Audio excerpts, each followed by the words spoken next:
Hi, I'm Mark, and in this video I'm just going to explain what the new government's upcoming review of curriculum and assessment in schools is all about. I'll give a few key facts about it, and then I'll also give a few thoughts on why this review potentially matters and what difference it can make to schools and education in this country. So if you find this useful, please give this video a like and a subscribe, and let's get stuck into it. Okay, so just to run through some key facts about this review of curriculum and assessment. The new government announced it on July 19th, so very, very soon after they actually took power. Obviously something they've been planning to do in advance of getting elected. The Education Secretary has appointed Professor Becky Francis to lead this review, and you can see the Education Secretary's letter to Becky Francis online, which obviously outlines what the review is aiming to do. Becky Francis is an established education researcher who's interested in inequality in education and how social identities affects attainment outcomes. So how gender, class, ethnicity affects who's doing well and who isn't doing well in terms of exam outcomes. She's also got a particular specialism and interest in science education. Okay, just really quickly, just to list through what are the aims of the review. So one is to look at getting excellence in core subjects, literacy and numeracy. Two is a broadening of the curriculum, which I'll come back to in a minute. One of the reasons why this review might really matter and make a difference. Some fairly generic stuff on preparing students for life and work. Some mention of skills, and in particular to terms of some interest, digital skills and oracy skills, something that Starmer tried speaking about a year ago. Also mention of diversity, making sure diversity of representations included in the curriculum. Review of assessment. And some other features of this are that they want to look at coherence of curriculum through Key Stage 1 to Key Stage 5. They want to have a look again at pathways for 16 to 19-year-olds, and they want to review SEND provision.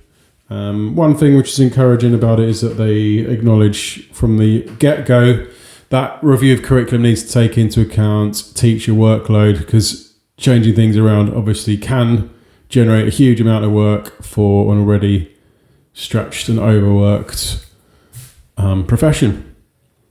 So one thing about this is that consultation is going to launch in September.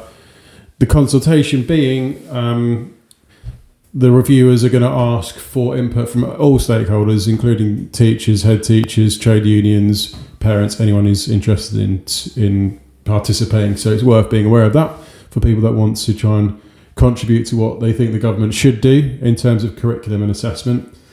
Interim findings will be due to be published early 2025, and the full report should be out by the end of 2025.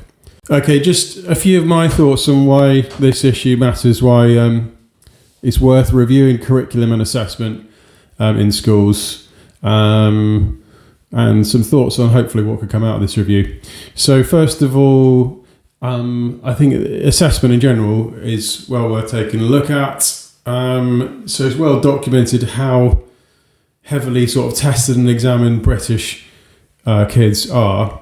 So you have baseline tests at the beginning of primary school, you have SATs tests, 11 plus in some parts of the country, and then obviously GCSEs and A-levels, as well as a kind of sort of generalised culture, perhaps particularly in secondary school, of test results being the sort of raison d'etre of going to school, and that's what really we're aiming at in essence. So I think, there's obviously potential saturation of that in children's experience of curriculum.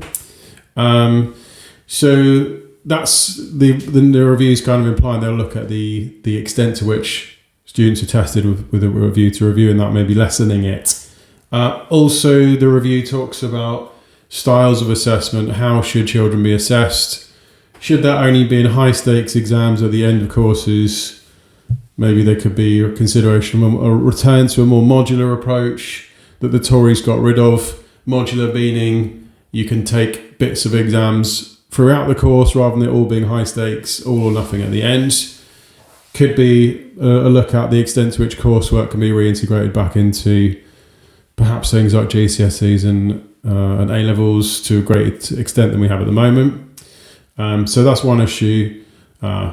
Assessment. There are several reasons why this might be of political significance. So I mentioned earlier, Labour are talking explicitly about broadening the curriculum, and this means access to sport, music, drama, things like this, which have been significantly narrowed under the Tories, partly because of the recruitment and retention crisis, and partly because of the cutting of schools' budgets. Schools have been looking to ways to save money, and a lot of the time that's meant ditching subjects that are not absolutely seen as vital, although obviously that's debatable. So Labour are talking about this, not just in education policy as well. They're talking about broadening access to sports, arts, culture, generally. Okay, so Labour have also included the idea of having diversity of representation across the curriculum. So this makes us think about things like Black History Month and the extent to which this is part of school curricula. So there's a political element to that Labour are more likely to do that than the Tories.